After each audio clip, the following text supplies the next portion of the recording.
No país, os números estão constantemente mudando.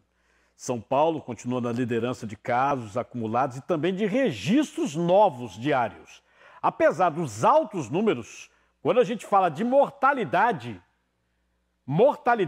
e aí mortalidade é por 100 mil habitantes, São Paulo nem entra no ranking. Nem entra.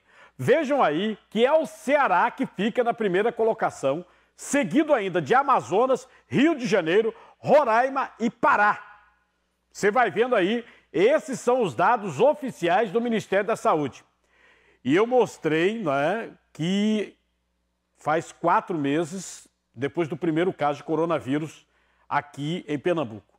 Eu vou conversar agora com o diretor do Laboratório de Imunopatologia da Universidade Federal de Pernambuco, José Luiz, para entender um pouco mais sobre a doença aqui no estado e também no Brasil. Bom, diretor, boa tarde. Boa tarde, Carlos. É uma honra estar aqui no seu programa. Bom, e depois do primeiro caso, né, 4 meses depois, né, como é que o senhor vê essa situação de Pernambuco? Eu estava, inclusive, notando nesse final de semana, para balizar aí a sua opinião, que no estado de Pernambuco, a gente não está ainda num decréscimo. Algumas análises mostram que é como se estivéssemos parados com um número alto de mortalidade ainda, né? Pega-se casos antigos, mas os números são altos. Você vê, nós tivemos mais 57 óbitos, né? Desde o dia 13 de abril, mas nos últimos 3 dias, acima de 18 óbitos também registrados. Como é que o senhor vê essa situação nossa nesse momento? Veja, Carlos, como uma pandemia, normalmente ela tem um pico inicial, né? E depois ela tende a estabilizar, né? O esforço das autoridades sanitárias no nosso estado, né, tanto da prefeitura quanto do estado, foi para que não houvesse um pico muito definido no estado. E houve um platô, né? Na verdade, ainda está no platô. Está caindo, mas muito leve. Tanto é que você está muito correto, né? O número de mortes já está aumentando. Isso também por quê, né? Mais de 3 meses, 4 meses, né, das pessoas confinadas, elas começam a ficar irritadas, elas começam a sair. Você vê que alguns locais na periferia já começam a ter aglomeração de pessoas, né? As pessoas começam a ficar mais juntas, outras começam a não usar máscara. Isso faz com que haja uma maior disseminação do vírus, né? Isso faz com que o número de casos não desapareça totalmente. E como já esperava, né, essa pandemia começou na capital, no Recife, depois foi disseminando para o interior, né? E hoje o número de casos, o número de mortes, tem muitas cidades do interior também, né? Mas a gente ainda vai levar algumas semanas até que tem uma estabilidade de queda consecutiva do número de casos, né? Uma coisa boa, talvez vocês lembrem, né, que no início da discussão era evitar o pico, era tentar fazer com que houvesse um achatamento, né, para que os serviços de saúde pudessem se equilibrar. O que houve no nosso estado, né, que está havendo em outros estados, e alguns estados, infelizmente, não tiveram a paciência, né, ou talvez não tivessem a liderança de fazer uma provisão, né, em tempo real, e aí o número de mortes aumenta muito, né, no No, Brasil, ca... lamentavelmente. no caso da pior consequência do vírus é a morte, não é?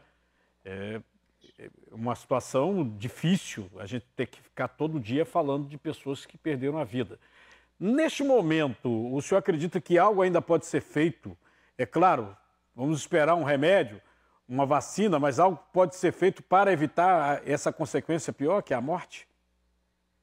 Eu diria, viu, Carino, a receita ainda continua muito válida, né? É usar a máscara, né, sempre que sair em vias públicas, sempre, né? Usar máscara, né? Fazer o possível, né, para evitar as aglomerações, ficar o máximo de distanciamento possível. Essa é uma receita que já funcionou, que vem funcionando no mundo. Nós temos que fazer isso o máximo possível, né? Lamentavelmente, muita parte da população ainda não faz isso. E por quê, né? Porque nós não temos um medicamento específico, né? E nós não temos ainda uma vacina. E essa vacina, gente, né? Ela não vai ser possivelmente uma só. Possivelmente nós vamos ter várias vacinas, né? Sendo muito otimista, né, essa vacina possivelmente só deve chegar no próximo ano. Então, até lá, gente, nós temos que evitar, né, que esse vírus dissemine cada vez mais na nossa população. Eu estou vendo agora aqui, né, as pessoas estão com máscara, né? Mas estão muito próximas, né?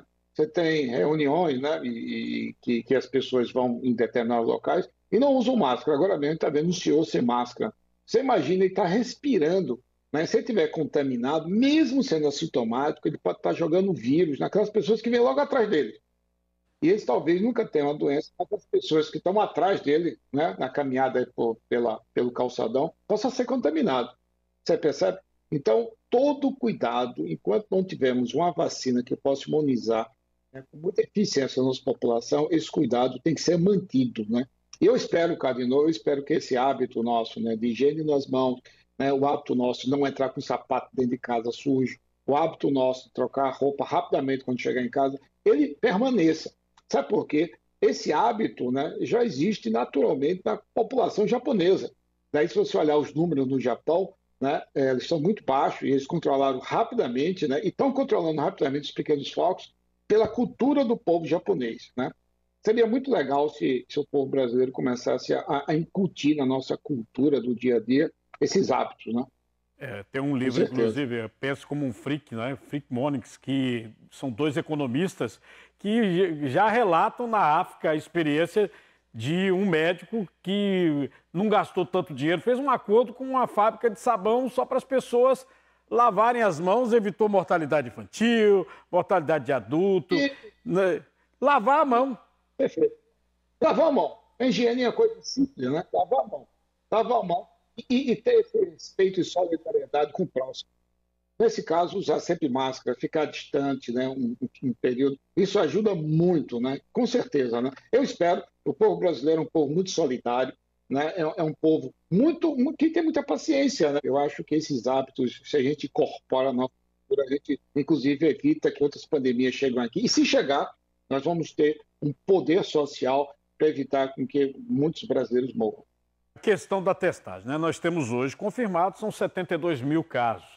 Isso estaria de acordo com a realidade, mas essa questão da falta de teste, a ausência de testagem ou testagem mínima, pode nos trazer um problema amanhã ou depois, até fala numa segunda onda, professor?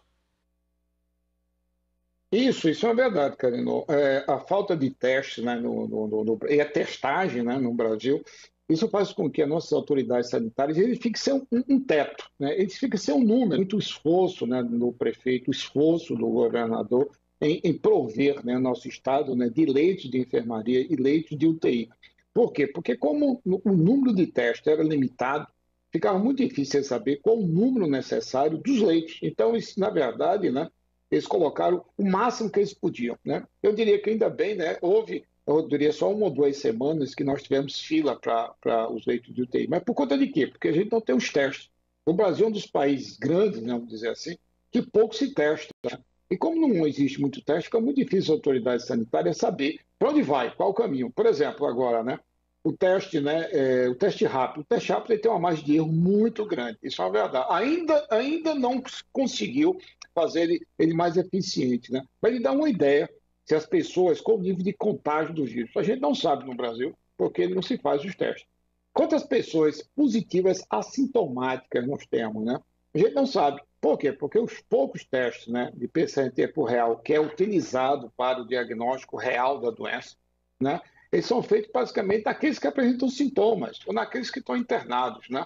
Mas nós devíamos fazer na população ativa, né? Aquela população que tem que estar nas ruas, aquela população que tem que estar nos trabalhos, né? Principalmente os trabalhos essenciais, e toda essa população devia ser investigada, porque muitos deles, com quase certeza, possuem o vírus e não vai desenvolver a doença, mas eles podem contaminar. E aí forma um ciclo da doença. Qual o controle? É para ir para a enfermaria, lamentavelmente, ou até chegar na UTI. Isso que eu estou lhe falando, né, um país que faz com muita eficiência, né, é a Alemanha, né, tanto é que você deve ter visto, né, que houve uma contaminação, né, um dos frigoríficos, né, e muitos estavam assintomáticos. E por quê? Porque eles fizeram teste naquela grande parte da população. A Coreia é um país pequeno, eu coloquei a Alemanha para um país, né, que tem mais de 60 milhões de pessoas, então fica grosseiramente, né, dá para se comparar com o Brasil, né. Os Estados Unidos hoje, possivelmente, é o país que mais faz testes, né, junto com a China, né. Então, eles podem fazer o isolamento dessas pessoas que são assintomáticas, que podem contaminar outras pessoas. Isso faz com que o ciclo do vírus seja quebrado, né, evitando com que haja uma disseminação maior. A China fez isso inicialmente, você vê que a China não chega a 100 mil casos, e o Brasil já passou disso há muito tempo, né, como os Estados Unidos. Perfeito? Principalmente devido ao teste. Né? E o Brasil, lamentavelmente, por várias razões, ele continua sem fazer os testes necessários para que as autoridades sanitárias possam fazer uma atitude mais proativa em relação à pandemia. Conversamos com o diretor do Laboratório de Imunopatologia da Universidade Federal de Pernambuco, professor Zé Luiz, muito obrigado pela entrevista. De nada, foi uma honra, Cadê? Estamos à disposição, entendeu? Sempre que você chamar, um pedido é uma ordem. Fico muito aqui falando com vocês, internautas, e ao mesmo tempo, né, com telespectadores. Muito obrigado pela sua oportunidade. Petrolina entra em novo isolamento social a partir de hoje por conta do coronavírus. Eu vou, ao vivo, conversar com o prefeito de Petrolina, Miguel Coelho, exatamente sobre esse momento difícil da cidade, porque era uma cidade que estava abrindo e, de repente, teve que fechar tudo de novo.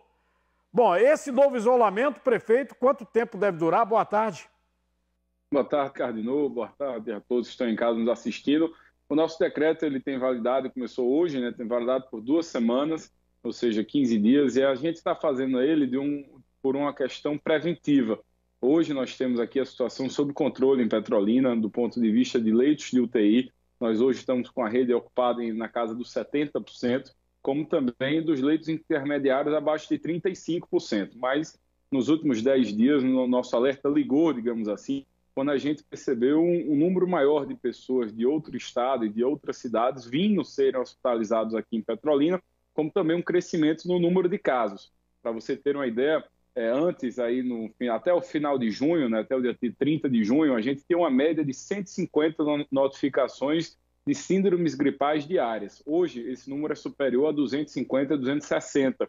Então, a gente percebeu que ali, no final de junho, por conta dos festejos juninos, a chegada do inverno, que aí termina baixando o clima aqui da cidade também, e, infelizmente, uma pequena parcela da população que não usa máscara, que não adota as etiquetas de higiene, como você estava citando aí nas outras matérias, isso terminou facilitando a disseminação do coronavírus. Então, a gente adota essa medida preventiva, como um reforço, para que a gente possa garantir a abertura de novos leitos de UTI, mas também para que a gente possa ter leitos de UTI para todos aqueles que vão necessitar, caso agravem dos seus sintomas. Prefeito Miguel Coelho, os dados mais recentes estão mostrando que são mais de 1.500 casos na cidade, 36 mortes. O que pode ter contribuído para esse crescimento? Olha, o número de casos ele tem que ser analisado com muita cautela, porque hoje tem 1.501, para ser mais preciso, e nós temos... Então, o número de curas também está evoluindo. Porém, o Covid, todo mundo vai contaminar, enquanto não vai contrair. Enquanto não tiver uma vacina ou algo que imunize a população em massa, esse é um dado que vai continuar crescente por um bom tempo, Cardinô. O que nós temos que analisar é o número de mortes. Óbvio que cada vida perdida é um sentimento de perda, né? A nossa solidariedade para todas as vítimas em Pernambuco. Mas se você for olhar o número de Petrolina, que são 36, é a cidade de grande porte do estado de Pernambuco com o menor índice de letalidade. Então isso mostra que todo o trabalho que a prefeitura desenvolveu até aqui, ele foi bem planejado e foi bem pensado. E agora, de novo, a gente não quer ver esse número crescer de forma repentina. Por isso que o isolamento vem no tempo certo, para que a gente possa segurar essa velocidade de crescimento e, com isso, a gente evitar de casos que vão necessitar de UTIs. E até porque, como eu disse, hoje, para você ter ideia, tem 24 leitos de UTI ocupados aqui em Petrolina, dos quais apenas 11 são da nossa cidade. Os outros 13, ou seja, mais da metade, são de pacientes de outra cidade ou de outro estado. Então, Petrolina tem agora a responsabilidade de cuidar dos seus, mas também termina virando referência para as cidades do Sertão e também para o norte da Bahia. Bom, nesse momento, então, pelo que o senhor está informando, no sistema público o senhor ainda tem UTIs, não é? Estamos um pouquinho acima de 50%, pelo que eu estou observando pelos números que o senhor deu. 70%. 70%. Está chegando a 70%. E nos hospitais particulares? Esse também foi um dos motivos que nos fez adotar o isolamento. A rede privada já está com mais de 95% dela ocupada. E você sabe, Carlino, que quando a rede privada não tem mais vaga, ela vem para o público, para que o público possa suportar a sua demanda. Então, esse também foi um dado que nos ligou um alerta máximo, porque a gente não quer ver colapsar nem o privado, muito menos o público. Hoje nós temos aqui 40 leitos de UTI pública e estamos em fase de abrir até a próxima semana mais 15. E até o final do mês, junto com o governo do estado e junto com o hospital universitário, de abrir outros 15 a 20 leitos. Então, esse trabalho e o isolamento, o time de fazer o isolamento, ele é importante porque vai dar a retaguarda do SUS para poder cuidar de toda a nossa população. Miguel Coelho, muito obrigado. Boa tarde, viu? Obrigado, um abraço, Carnot.